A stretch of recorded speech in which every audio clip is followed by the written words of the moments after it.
Assalamualaikum warahmatullahi wabarakatuh. Perkenalkan, nama saya Muhammad Adam. Saya berasal dari kantor pertanahan Kabupaten Pesawaran yang menjabat sebagai petugas ukur.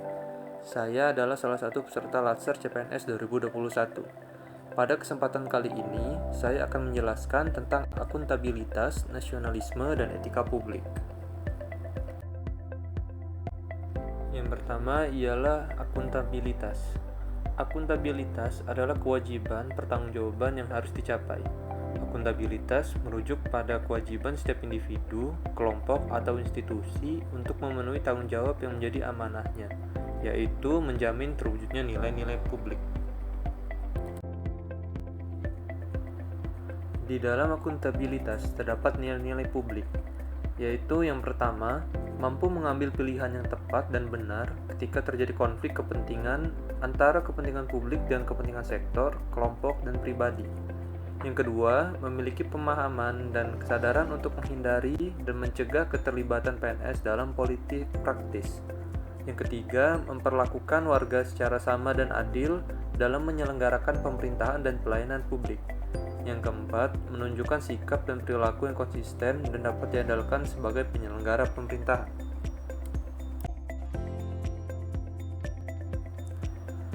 Selanjutnya ialah indikator nilai-nilai yang terdapat dalam akuntabilitas.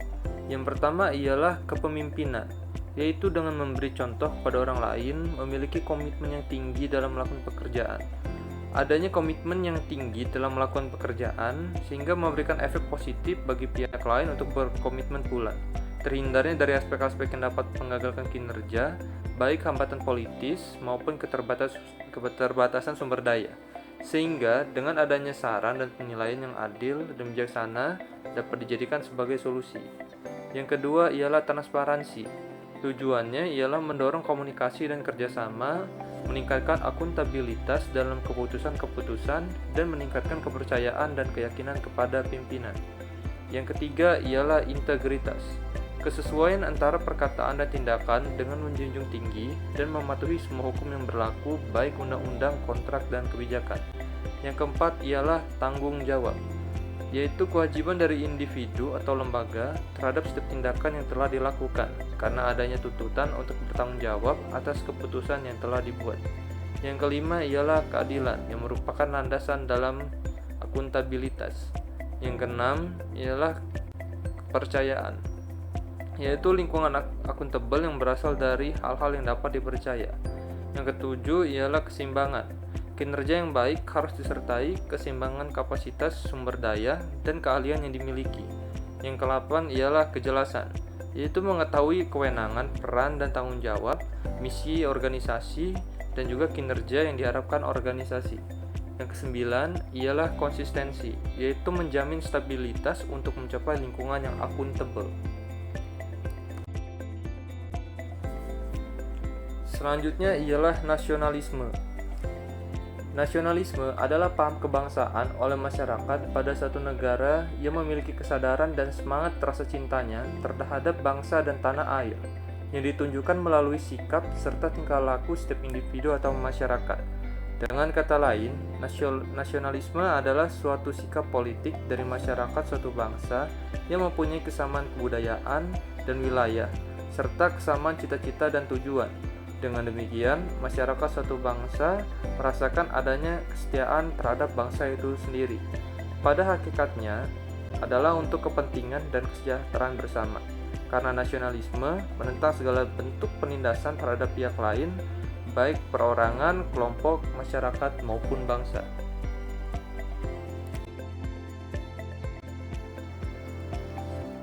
Prinsip-prinsip pada nasionalisme yaitu: yang pertama, hasrat untuk mencapai kesatuan.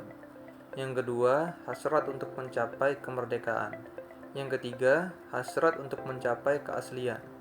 Yang keempat, hasrat untuk mencapai kehormatan bangsa. Nilai-nilai nasionalisme yang terdapat pada Pancasila. Sila pertama, ketuhanan yang Maha Esa, mengandung nilai nasionalisme yang berarti adanya pengakuan dan keyakinan bangsa terhadap adanya Tuhan sebagai pencipta alam semesta.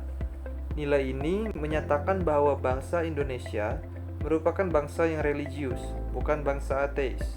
Sebagai contoh implementasinya ialah mengembangkan sikap hormat menghormati antar umat beragama, kemudian membina kerukunan hidup antar sesama umat beragama, dan tidak memaksakan suatu agama terhadap orang lain. Sila kedua yaitu kemanusiaan yang adil dan beradab, mengandung arti adanya kesadaran, sikap, dan perilaku sesuai dengan nilai moral dalam hidup bersama atas dasar tuntutan hati nurani, dengan memperlakukan segala sesuatu sebagaimana mestinya. Sebagai contoh implementasinya ialah mengembangkan sikap hormat menghormati dengan kerjasama orang lain sebagai wujud bangsa Indonesia menjadi bagian seluruh umat manusia. Kemudian mendahulukan kepentingan umum daripada kepentingan pribadi dan mengakui persamaan derajat, persamaan hak, dan kewajiban antar sesama umat manusia.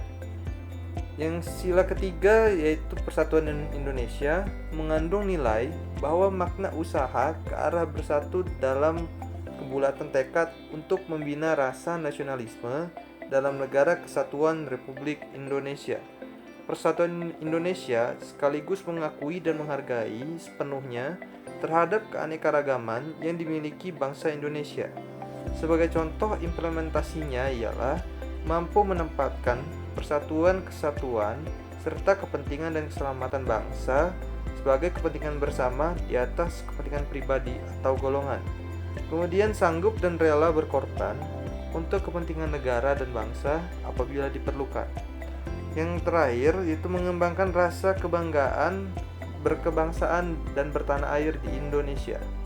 Sila keempat yaitu kerakyatan yang dipimpin oleh hikmat, kebijaksanaan, permusyawaratan, dan perwakilan. Mengandung nilai bahwa suatu pemerintahan dari rakyat oleh rakyat untuk rakyat dengan cara musyawarah mufakat melalui kelembagaan perwakilan. Sebagai contoh implementasinya ialah membiasakan musyawarah dan mufakat untuk mencapai suatu keputusan, baik di kantor maupun lingkungan sekitar.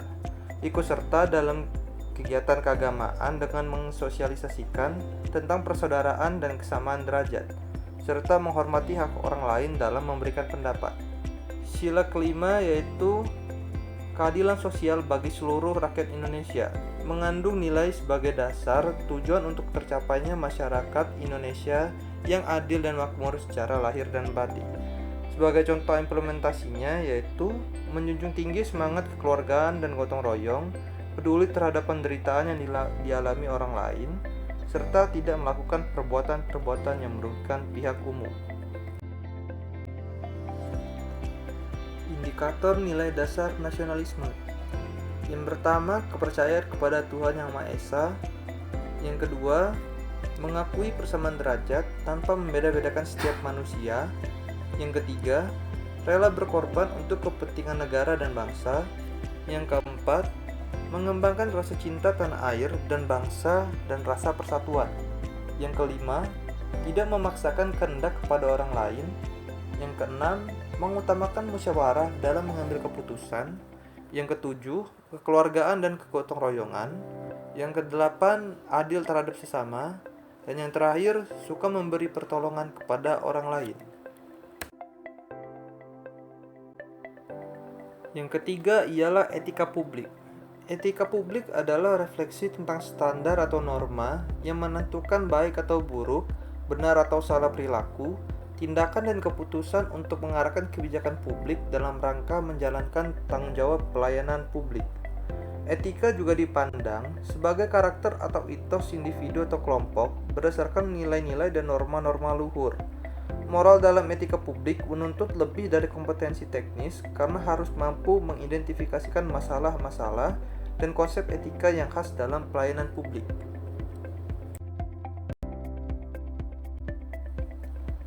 Berikut ialah ruang lingkup etika publik.